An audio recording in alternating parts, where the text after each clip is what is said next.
রাসূলুল্লাহ সাল্লাল্লাহু আলাইহি ওয়াসাল্লামের দাদা আব্দুল মুত্তালিব একদা কাবার চত্বরে ঘুমিয়ে রয়েছেন।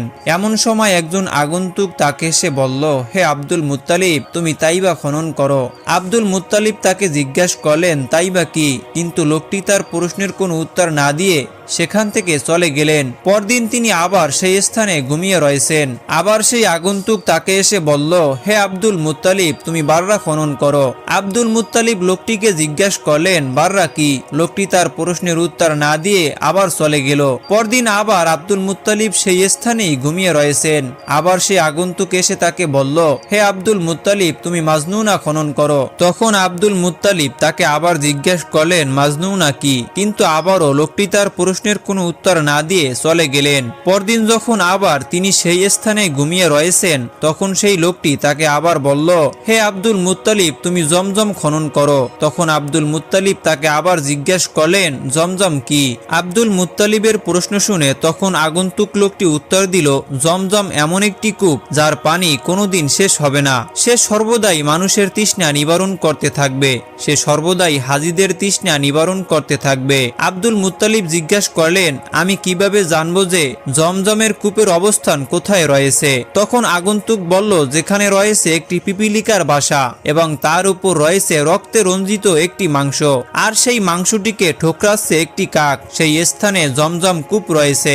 আগন্তুক ব্যক্তি যখন আব্দুল মুত্তালিবের জমজম কূপের পরিচয় এবং তার অবস্থান সম্পর্কে জানিয়ে দিলেন, তখন আব্দুল মুত্তালিব বুঝতে পারলেন এটা একটি সত্য স্বপ্ন।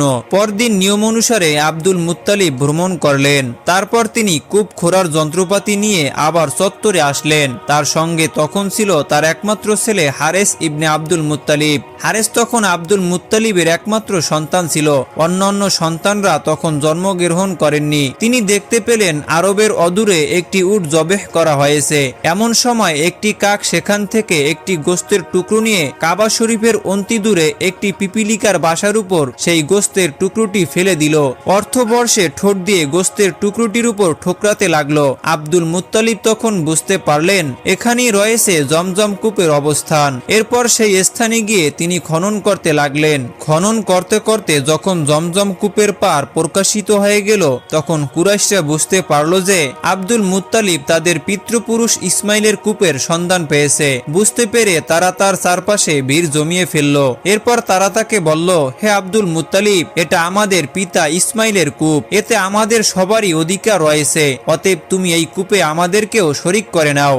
তখন আব্দুল মুত্তালিব বলল, আমি কোনোভাবেই তোমাদেরকে এই কূপের মালিকানায় শরিক করব না, কারণ দৈব স্বপ্ন আমাকে দেখানো হয়েছে এবং এই কূপের সাথে আমাকেই বিশেষায়িত করা হয়েছে। তোমাদের কাউকে স্বপ্ন দেখানো হয়নি, অতএব তোমরা কেউই এই কূপের মালিকানায় আমার সাথে অংশীদার হতে পারবে না। কুরাইশরা তার এই কথা শুনে তারা বলল, আমরা তোমার সাথে বিভেদ না করে এত সহজে কূপের মালিকানা তোমার হাতে হস্তান্তর করব না। কুরাইশরা যখন কূপ খনন করতে প্রচন্ড রকমের বাধা দিতে লাগলো, তখন আব্দুল মুত্তালিব আল্লাহ পাক রব্বুল আলামিনের দরবারে দোয়া করলেন, হে আল্লাহ পাক রব্বুল আলামিন, আজ যদি আমার 10টি সন্তান থাকতো তাহলে তারা আমার পক্ষ হয়ে কুরাইশদের সাথে যুদ্ধ করত এবং আমাকে আমার কাজে সহযোগিতা করত।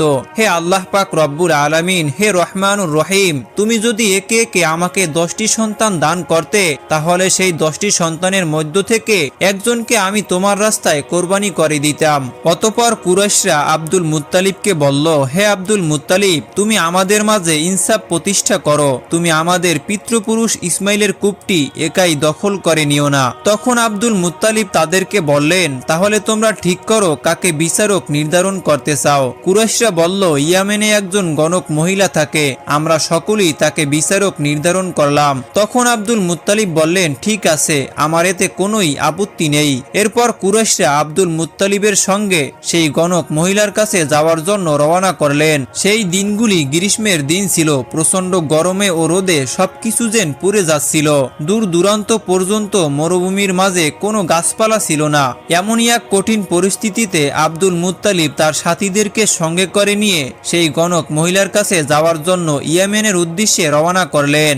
যখন তারা মক্কা এবং ইয়ামেনের মাঝামাঝি একটি মরুভূমিতে এসে উপনীত হলেন, তখন তাদের কাছে রাখা সকল পানিগুলি শেষ হয়ে গেল এবং তারা প্রচণ্ড ক্ষুধার্ত তৃষ্ণার্ত হয়ে পড়লেন। তৃষ্ণায় তারা এতটাই কাতর হয়ে পড়লেন যে তারা সকলেই নিশ্চিতভাবে বিশ্বাস করতে লাগলো কিছুক্ষণের মধ্যেই তাদের মৃত্যু এসে যাবে।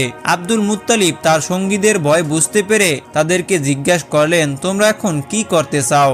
সকলে উত্তর দিল, তুমি আমাদেরকে যে পরামর্শ দিবে আমরা তোমার পরামর্শ মতো চলবো, অতএব বলো আমাদের এখন কি করা উচিত। তখন আব্দুল মুত্তালিব তাদেরকে বলল, আমার মনে হয় আমাদের প্রত্যেকেরই উচিত নিজেদের জন্য একটি করে কবর খনন করা এবং সেই কবরে বসে মৃত্যুর জন্য অপেক্ষা করা। যখনই কেউ একজন মারা যাবে তখন অন্য সঙ্গীরা তাকে সেই কবরে দাফন করবে।